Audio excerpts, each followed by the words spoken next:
Network News. Kinumpirma ng Philippine Air Force na nasawi ang 2 piloto matapos bumagsak ang sinasakyan nilang SF-260 trainer aircraft sa Cabuyao, Tuba, Benguet kaninang umaga habang nasa navigation training flight.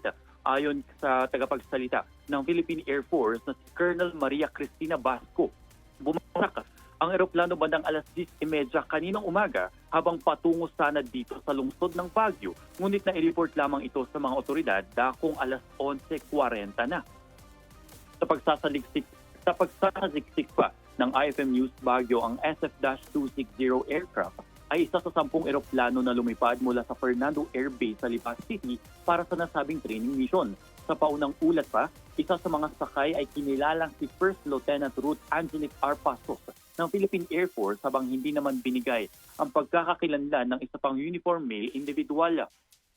Sa ngayon, hindi pa matukoy ng mga otoridad ang sanhi ng pagbagsak ng eroplano at nagpapatuloy pa ang investigasyon. Ngunit ayon sa mga residente na nakausap ng IFM News Baguio, zero visibility o makapal ang hamog sa Tuba, Benguet noong oras na bumagsak ang aircraft. Dagdag pa ng Philippine Air Force, maglalabas sila ng karagdagang impormasyon sa oras na makumpirma ang iba pang detalye kaugnay ng insidente.